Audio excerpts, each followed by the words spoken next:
Hi everyone, happy to be here. My name is Jan Biedler and I work with a company of my own called By Biedler Done That. I am a UX strategist. I have been designing digital experiences and gameful design since about 20 years or something. And I came out of the gamification closet about 6 or 7 years ago. So I've been in the community since then. I'm going to be talking briefly about a digital innovation project that's in the making at the moment in Sweden, in north of Sweden. This project is owned by Sollefteå municipality and has been founded through EU and the Swedish Agency for Economic and Regional Growth.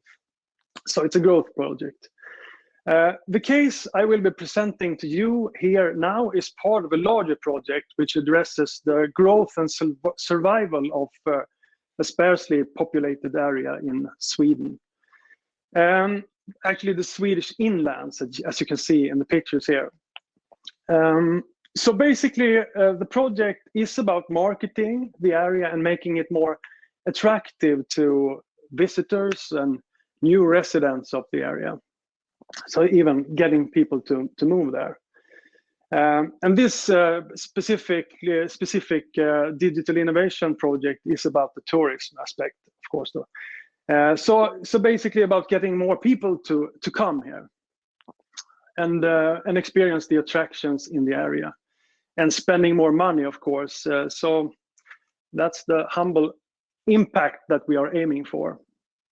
So I want you everyone to imagine that you are riding in your car in the middle of nowhere in the Swedish woodlands, and you hear this familiar voice.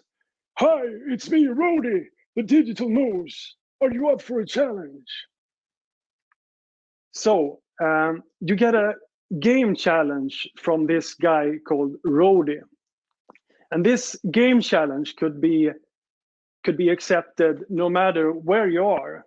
And it's those, those small car games we all do with our kids in the car, right? When you guess an animal, what's the next animal, or what's the color of the next car that you want to meet. And in this case, it's about sound as well. So guess the animal. What animal makes this sound? Well, you can't see the antlers there, but if you imagine the sound and you guess, maybe you guess for a moose, which was the correct answer. You get some fun facts as well. And also, did you know that it's only the male moose that they grow antlers, and they drop them every winter, and in the spring they grow back with a speed of 2 centimeters a day. Actually, that's pretty incredible. So fun facts as well. And also, Rody's own antlers grow each time you succeed with the challenge. So they grow a bit like that. And that is sort of subtle feedback to how you succeed in the game. And then there's this other type of challenge where Rody has a location challenge for you. And then you will actually have to get there to accept the challenge. So you take off the beaten track and drive to this site, and on site you get a main challenge, location challenge that you will have to accept. Are you ready for this mission? Are you going to be challenged for this quest? And if you accept it, you get maybe a photo challenge, could be one game type here. And this one is actually about taking a photo of a carving on a mountain hillside at this site. And it's checking the metadata of the photograph to see if you're actually in the area when you take the photo. And then when you've done that, you unlock other challenges on the site, so you can do a whole lot of challenges on the site and be at the site and explore it. So these were the main ideas about this challenge, about this app. But let's step back for a while and look at the process to get here. Because from the start, there were no digital mooses.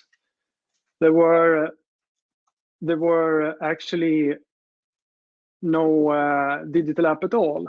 We had mooses, all right, quite a few of the live ones. And we had blueberries, and we had a music festival, and we had home-baked pizza and some carvings. So the process we went into was sort of a design thinking process, not sort of, it was a design thinking process where we started with converging and then diverging. We started by researching and interviewing the business owners in the area. We did some workshops to define what we were going to do. And then eventually we came to the conclusion that we were going to do this creative workshop, this workshop where we look into the past and imagine what was there in the past and what is still here now. And then we looked into the future and imagine what would be there in the future to get a perspective in things and get these brains working. And then we explored the player types of these target groups that we identified, the adventurous type and the kids family. And found out by using Andrew's user type hexad, the gamified UK user type hexad, we identified a couple of traits of these target groups. And we ended up doing this 360 brainwriting exercise where you start out with one concept idea, very rough concept idea, and we throw in game mechanics, tech, and general game mechanics into this mix and sort of spin the concept around and build upon it. So after this, we had 6 different, very, very rough concepts. We had the Moose app idea. We had the Haymarket idea, where we were supposed to go finding stuff in a Haymarket in the dark, a very weird idea. And we had this festival event app as well, with a bit of innovative features to it. We had a berry picking app. We had the carvings app where we were thinking about augmented reality, and we also had the cooking app. But after delving into these ideas and iterating them, we got them down to 5, which was a bit more elaborated. One where you could track and follow mooses in the woods. One where you can mix and match things at the Haymarket and get fun missions to explore and to be challenged with. The event app was about pairing up with other festival goers and collecting digital items. And the Blueberry app, it turned into a sort of a service to connect with senior citizens to have them guide you through the mysteries of the berrywood. And the carving app was about carving for the future with augmented reality to leave traces for the next generations digitally. So pretty exciting, but we iterated these and had them for even more internal validation and critique. And then we ended up,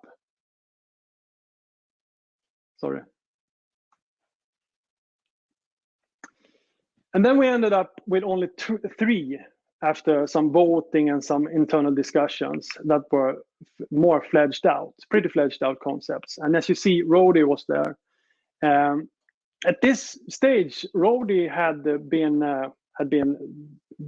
more digital. The mooses were not live anymore because we found out that was potentially dangerous to go hunting for mooses in the woods, and it was narrow for the business owners. It was a narrow perspective to it.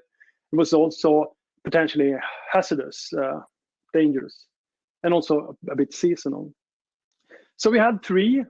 We made video pitches for them towards the business owners and the project owner, and we ended up with 2 of the concepts after that, those video pitches.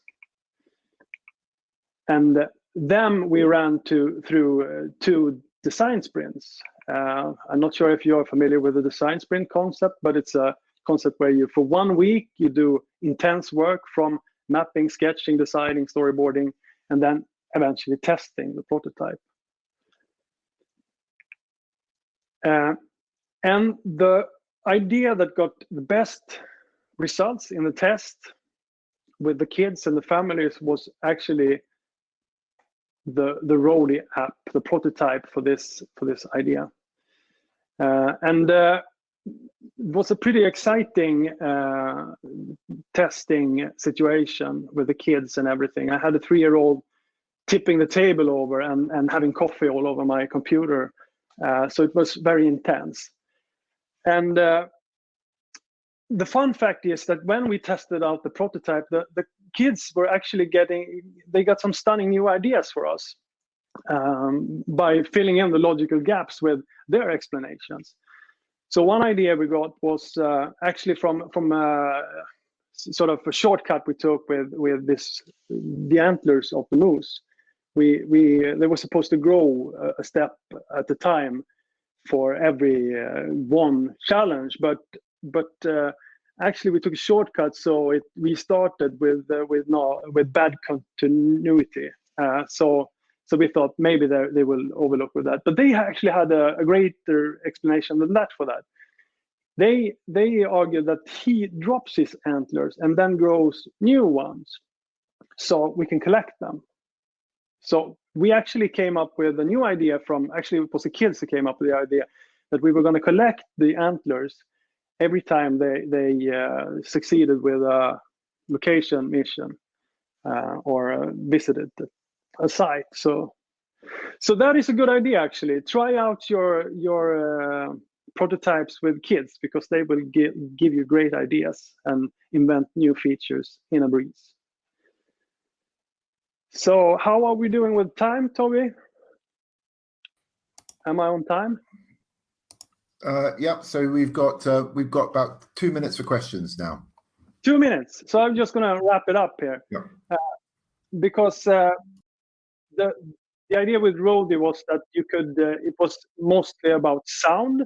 You could use it with your hands as well, but the sound was very important. That was also something we got very good feedback on. And the fun fact, of course, and the gamification part, which we want to keep pretty subtle, not too much gamification or levels or stuff like that, but really simple. And also you can use it as a digital map guide as well to the area. Super, thanks so much, Jan. Well, we've just got time for one or two questions. So, who is the client for this? The client is Sollefteå municipality. So it's a community. I'm not sure how it's translated, but so it's the main municipality for this area that is the project owner. Okay, and did they need a monetization strategy? They are going to need one, not at this time, because they have the project is funded all the way to the MVP, but to release it and to maintain it, they're going to need a model, and that's what we're working on as well. Maybe there could be other municipalities or destination companies that would like to take part of this, or maybe some of you guys out there. I don't know. Okay. If you're interested, I can show you. Super. And there's another question. So there's some other questions here, which I think Pete will send them to you, so you'll be able to directly discuss those with the two people asking. One question is more general, which is, what's the name of the technique that you're using for prototypes? Something he says, something science, something. Adobe XD. We're using the Adobe collection to prototype. Okay, that'll do for now. Great. Well, thanks very much indeed, Jan. Thanks for coming and talking to us. It's been really great. Well done. Nice. Thank you.